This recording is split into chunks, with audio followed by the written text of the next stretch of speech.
ആ നീതിമാനായ മനുഷ്യന്റെ നെറ്റിയിലും നെഞ്ചിലും കല്ലെറിഞ്ഞുകൊണ്ട് അധികാരത്തിൽ വന്ന പിണറായി വിജയൻ 10 വർഷക്കാലം എന്തുണ്ടായി? കോൺഗ്രസ് ഇലക്ഷൻ എഞ്ചിനീയറിംഗ് പഠിച്ചു എന്നുള്ളതാണ്. ഉമ്മൻചാണ്ടിയും പിണറായി വിജയനും തമ്മിലുള്ള വ്യത്യാസം ഈ നിയമസഭാ തെരഞ്ഞെടുപ്പിൽ പ്രതിഫലിക്കും. ഇപ്പോൾ നടക്കുന്ന പ്രവർത്തനങ്ങളുടെ നേതൃത്വം വി ഡി സതീശന്റെ നേതൃത്വത്തിൽ തന്നെയാണ് നടക്കുന്നത്. അതിന്റെ അർത്ഥം അദ്ദേഹമാണ് മുഖ്യമന്ത്രി എന്നുള്ളതല്ല.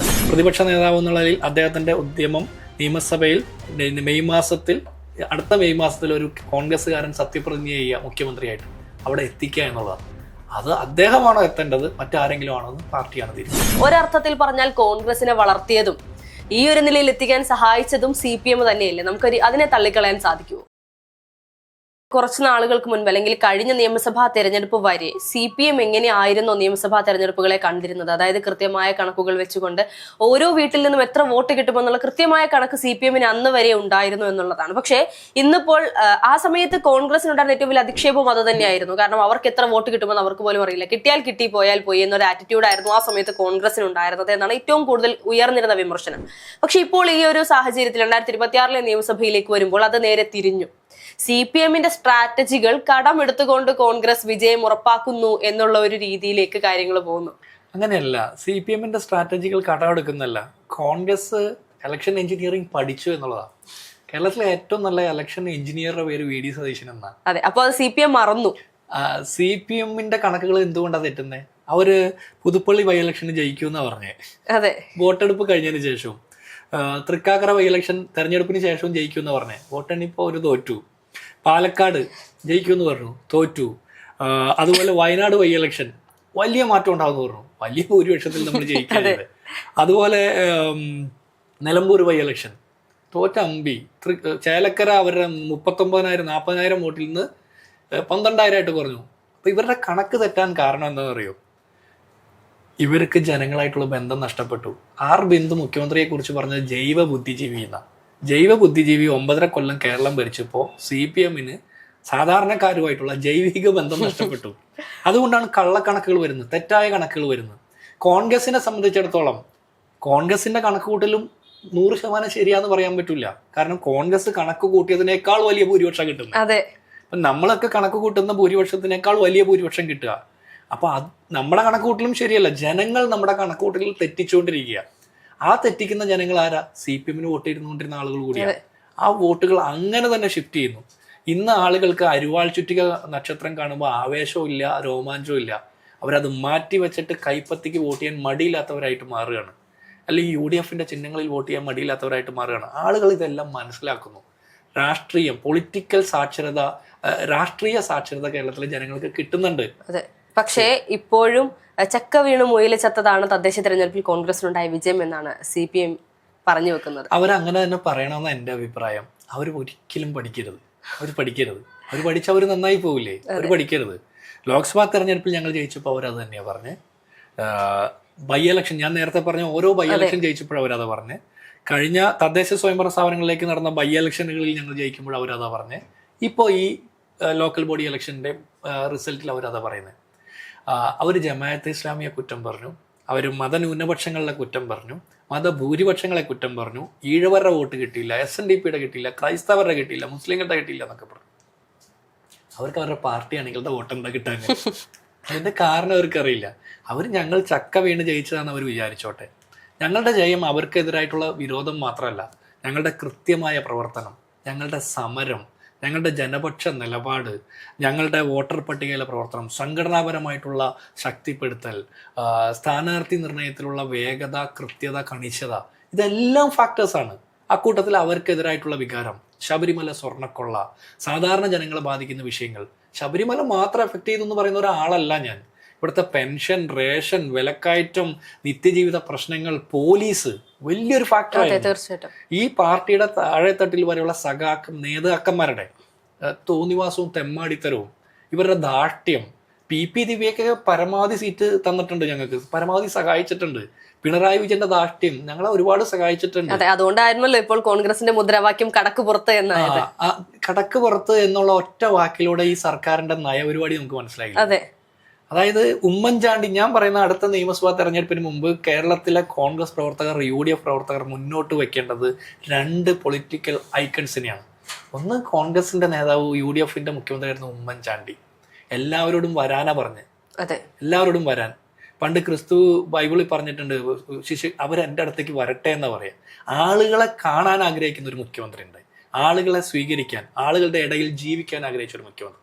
ഇവിടെ എന്താ പിണറായി വിജയൻ കടക്ക് പുറത്ത് മാറി നിൽക്ക്, ഇരിക്കുക അവിടെ.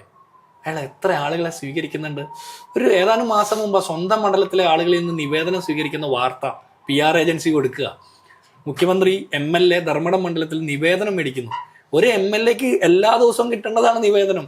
അത് മേടിക്കാൻ നേരമില്ലെങ്കിൽ അയാൾ അതിന് യോഗ്യനല്ല. അത് കിട്ടുന്നില്ലെങ്കിൽ, ജനങ്ങൾ അയാളുടെ അടുത്ത് ചെല്ലുന്നില്ലെങ്കിൽ ആളുകൾ ഭയന്നിട്ടാണ്, അല്ലേ?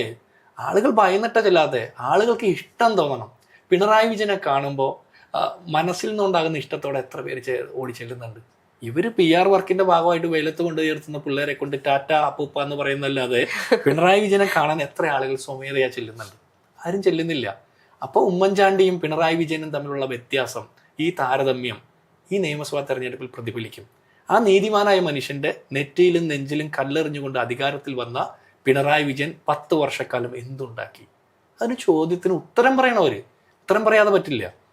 ഉമ്മൻചാണ്ടി കാലത്തുണ്ടായതിനേക്കാൾ ജനോപകാരപ്രദമായിട്ടുള്ള എന്തൊക്കെ നടന്നു, അതിന് മറുപടി പറയണ്ടേ? അതിന് മറുപടി പറഞ്ഞിട്ടേ പിണറായി വിജയന് പുറത്തേക്ക് പോകാൻ പറ്റുള്ളൂ.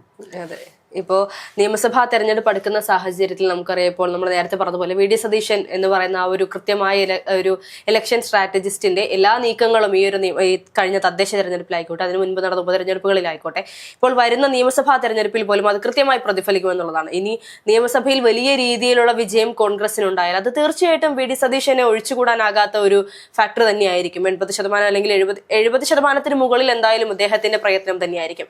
അതുകൊണ്ട് തന്നെ ഇനിയിപ്പോൾ എത്രയൊക്കെ മുഖ്യമന്ത്രി സ്ഥാനാർത്ഥി ഉണ്ടാകില്ല അല്ലെങ്കിൽ മറ്റാരെങ്കിലും ആണെന്ന് പറഞ്ഞാലും പൊതുജനങ്ങളുടെ മനസ്സിലും ഇത്തരത്തിലുള്ള ഇത്രയും നീക്കങ്ങൾ നടത്തുമ്പോൾ VD സതീശൻ തന്നെ മുഖ്യമന്ത്രിയായി വരണമെന്ന് ആഗ്രഹിക്കുന്ന ഒരു തരംഗം കൂടി വരികയല്ലേ? തീർച്ചയായിട്ടും അത്തരം ആഗ്രഹങ്ങളൊക്കെ ആളുകളുടെ മനസ്സിലുണ്ടാകുന്നതിൽ ഒരു തെറ്റും പറയാൻ പറ്റില്ല. കാരണം VD സതീശൻ എന്ന പ്രതിപക്ഷ നേതാവിന്റെ നേതൃത്വത്തിലാണല്ലോ ഈ പ്രവർത്തനങ്ങളൊക്കെ നടക്കുന്നത്. പല ആളുകളും, പല നേതാക്കന്മാരും തുല്യ അർഹരായിട്ടുള്ളവരുണ്ട്, സീനിയർ ആയിട്ടുള്ള ആളുകളുണ്ട്, പ്രായത്തിലും പാർട്ടി പ്രവർത്തനത്തിലും സീനിയർ ആയിട്ടുള്ള ആളുകളൊക്കെ ഉണ്ട്. അപ്പോൾ പോലും ഒരു നാച്ചുറൽ ചോയ്സ് എന്നുള്ള രീതിയിൽ VD സതീശന്റെ പേര് പരാമർശിക്കപ്പെടാം. അതെ, ഇത്രയും വർഷം MLA തുടർന്നിട്ടും അദ്ദേഹത്തിന് മന്ത്രിയാകാൻ ഇതുവരെ സാധിച്ചിരുന്നില്ല എന്നുള്ളതും ഒരു ഫാക്ടറായി തന്നെ നിലനിൽക്കുന്നു. പല കാരണങ്ങൾ കൊണ്ടൊക്കെയാണ് സംഭവിക്കുന്നത്. അപ്പോൾ പോലും ആളുകളുടെ മുമ്പിൽ അങ്ങനെ ഒരു ചോയ്സ് എന്നുള്ള രീതിയിൽ VD സതീശന്റെയും പേര് വരാം, പ്രതിപക്ഷ നേതാവ് എന്നുള്ള നിലയ്ക്ക് പേര് വരാം. അപ്പോൾ അതിൽ നിന്ന് പാർട്ടി എല്ലാ പരിഗണനകളും പരിഗണിച്ചുകൊണ്ട് മുഖ്യമന്ത്രിയെ തീരുമാനിക്കും. അദ്ദേഹം തന്നെ ആകണമെന്നോ അദ്ദേഹം ആകില്ല എന്നൊന്നും ഇപ്പോൾ പറയാൻ പറ്റുന്ന സാഹചര്യമില്ല. പക്ഷേ ഇപ്പോൾ നടക്കുന്ന പ്രവർത്തനങ്ങളുടെ നേതൃത്വം VD സതീശന്റെ നേതൃത്വത്തിൽ തന്നെയാണ് നടക്കുന്നത്. അതിൻ്റെ അർത്ഥം അദ്ദേഹമാണ് മുഖ്യമന്ത്രി എന്നുള്ളതല്ല. അദ്ദേഹത്തിന്റെ ഉദ്യമം എന്ന് പറഞ്ഞാൽ സർക്കാരിലേക്ക് കോൺഗ്രസിനെ എത്തിക്കുക എന്നുള്ളത്. UDFന്റെ ഒരു സർക്കാർ ഉണ്ടാക്കുക 10 വർഷങ്ങൾക്ക് ശേഷം, അതായത് 10 അല്ല 15 വർഷത്തിന് ശേഷമാണ്. അതായത് 2011 അവസാന മുഖ്യമന്ത്രി കോൺഗ്രസിന്റെ സത്യപ്രതിജ്ഞ ചെയ്യുന്നത്, അല്ലേ? 2011 ഉമ്മൻചാണ്ടി സത്യപ്രതിജ്ഞ ചെയ്തു. 2026 മെയ് മാസത്തിൽ ഒരു കോൺഗ്രസ്സുകാരൻ, ഒരു UDF നേതാവ് കേരളത്തിൽ മുഖ്യമന്ത്രിയായിട്ട് സത്യപ്രതിജ്ഞ ചെയ്യുന്നുണ്ടെങ്കിൽ ആ ഉദ്യമത്തിൽ അതിന് നേതൃത്വം കൊടുക്കലാണ് VD സതീശന്റെ ചുമതല. അതിന്റെ ഭാഗമായിട്ട് അദ്ദേഹമായിരിക്കാം മുഖ്യമന്ത്രി, ചിലപ്പോൾ അദ്ദേഹം ആയിരിക്കില്ല. അതൊക്കെ പാർട്ടിയുടെ തീരുമാനമാണ്, ഹൈക്കമാൻഡിന്റെ മുന്നണി തീരുമാനമാണ്. പക്ഷെ VD സതീശന്റെ ചുമതല അദ്ദേഹം കൃത്യമായിട്ട് ഇതുവരെ എത്തിച്ചിട്ടുണ്ട്. അദ്ദേഹത്തെ അണ്ടർ എസ്റ്റിമേറ്റ് ചെയ്ത ആളുകൾക്കാണ് അബദ്ധം പറ്റിയത്. ഓരോ തെരഞ്ഞെടുപ്പിലും കൃത്യമായി കാൽക്കുലേറ്റ് ചെയ്ത് അദ്ദേഹത്തിന്റെ നിലപാടായിട്ട് മുന്നോട്ട് പോയി പലർക്കും വ്യക്തിപരമായ പല ആക്ഷേപങ്ങളും ഉണ്ടായിട്ടുണ്ടാവും. ആ ആക്ഷേപങ്ങളെയൊക്കെ തെരഞ്ഞെടുപ്പ് റിസൾട്ടിലൂടെ അദ്ദേഹം പ്രൂവ് ചെയ്യുകയാണ് ചെയ്തത്. ആ ആക്ഷേപങ്ങൾ തെറ്റായിരുന്നു എന്ന്. നിലമ്പൂർ തെരഞ്ഞെടുപ്പ് ആയിക്കൊള്ളട്ടെ, ഓരോ തെരഞ്ഞെടുപ്പും, അതായത് ഒരു ക്രൗഡ് പുള്ളർ എന്നുള്ള നേതാവ് എന്നുള്ള അതിനേക്കാൾ അപ്പുറം ഒരു ഇലക്ഷൻ എഞ്ചിനീയർ കൂടി കോൺഗ്രസിന് വേണമായിരുന്നു. അത് ആ ഒഴിവ് ഇപ്പോൾ കൃത്യമായിട്ട് ഫില്ല് ചെയ്തിട്ടുണ്ട്. ഇലക്ഷൻ എഞ്ചിനീയറുണ്ട്, ക്രൗഡ് പുള്ളേഴ്സ് ഉണ്ട്, നേതാക്കന്മാർ എല്ലാ തരത്തിലും പറ്റിയ നേതാക്കന്മാരാൽ സമ്പന്നമാണ്.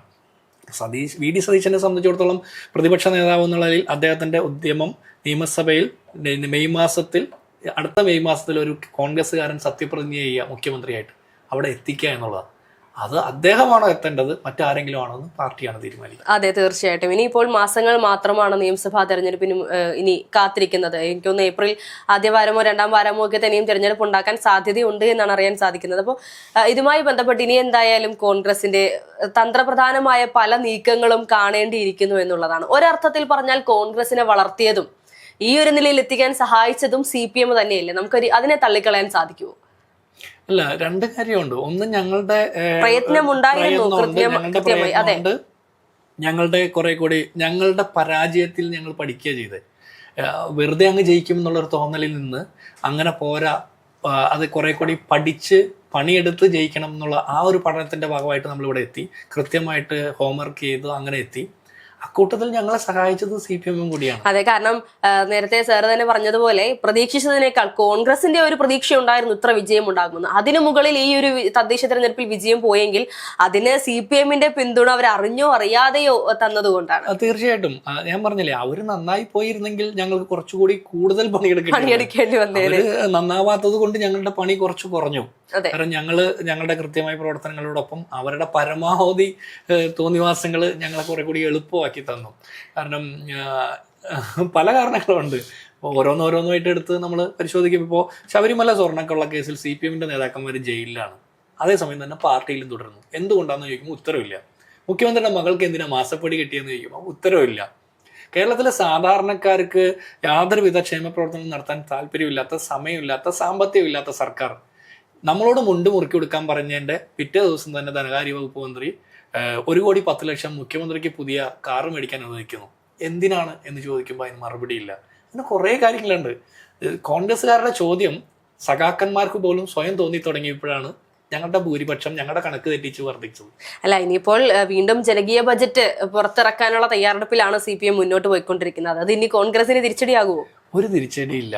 അവര് ശമ്പളം വർദ്ധിക്കും. ഞാൻ നേരത്തെ പറയാം, സർക്കാർ ഉദ്യോഗസ്ഥരുടെ ശമ്പളം വർദ്ധിപ്പിക്കും. അതെ, അടുത്ത സർക്കാരിന്റെ തലയിൽ വെച്ച് കൊടുക്കും. പെൻഷൻ വർദ്ധിപ്പിക്കും, അടുത്ത സർക്കാരിന്റെ തലയിൽ വെച്ച് കൊടുക്കും. എല്ലാം അവർ വർദ്ധിപ്പിക്കും. ക്ഷേമ ബഡ്ജറ്റായിരിക്കും പ്രഖ്യാപിക്കാൻ പോണേ. നിന്റെ പണം എവിടെ നിന്നാന്ന് മാത്രം അവർക്ക് ഉത്തരം ഉണ്ടാവില്ല.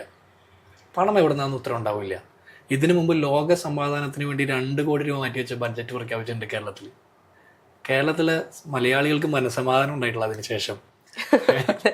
അപ്പോൾ ഇവർ ബഡ്ജറ്റിൽ പലതും പ്രഖ്യാപിക്കും. കഴിഞ്ഞ ബഡ്ജറ്റിൽ കുറേ കാര്യങ്ങൾ പ്രഖ്യാപിച്ചു, അതിൻ്റെ 50% പോലും ചെലവഴിച്ചിട്ടില്ല. പക്ഷേ ഒരു കാര്യത്തിൽ, ഒരു വിഭാഗത്തിൽ 200-ലധികം ശതമാനം വർദ്ധിപ്പിച്ചു. പൊതുഭരണ വകുപ്പുമായി ബന്ധപ്പെട്ട് മുഖ്യമന്ത്രിയുടെ ആഫീസ്, അവരുടെ സംവിധാനങ്ങൾ മോടി പിടിപ്പിക്കുക, കെട്ടിടങ്ങൾ മോടി പിടിപ്പിക്കുക, താമസിക്കുന്ന സൗകര്യങ്ങൾ ഒരുക്കുക, പ്രചരണം നടത്തുക, ഇങ്ങനത്തെ കുറേ കാര്യങ്ങൾ. മനുഷ്യരുമായി ബന്ധപ്പെട്ട വിഷയങ്ങളിൽ 50% പോലും ചെലവഴിക്കാൻ പറ്റിയിട്ടില്ല. അതെ. അപ്പോൾ ബഡ്ജറ്റിലെ പ്രഖ്യാപനം വെറും കടലാസ് പ്രഖ്യാപനം മാത്രമാണ്. ഇതിനു മുമ്പുള്ള അനുഭവങ്ങൾ നമ്മുടെ മുമ്പിൽ എന്താ പറയുന്നത്? ബജറ്റിൽ പ്രഖ്യാപിച്ച കാര്യം അതിൽ നിന്ന് പദ്ധതി വിഹിതം വെട്ടിക്കുറയ്ക്കുന്ന നിലപാടുകൾ എടുത്തിട്ടുണ്ട്. SC/ST കുട്ടികളുടെ പോലും വിദ്യാഭ്യാസവുമായി ബന്ധപ്പെട്ട ഗ്രാൻറ്റുകൾ പോലും വെട്ടിക്കുറയ്ക്കുന്ന സാഹചര്യം ഉണ്ടായിട്ടുണ്ട്. അപ്പോൾ ബജറ്റിൽ ഒരു കാര്യമില്ല, അത് വെറുതെ പ്രഖ്യാപിക്കുന്ന പ്രകടന പത്രികയിൽ പറഞ്ഞതുപോലെയാ, നടപ്പാക്കാനല്ല, പറ്റിക്കാനാണ്. വെറുതെ. എന്തായാലും കോൺഗ്രസിന് ഇപ്പോ ചിലവില്ലാതെ PR ചെയ്യാൻ ഇപ്പോ CPM മുൻപിലുണ്ട് എന്നുള്ളതാണ് യാഥാർത്ഥ്യം.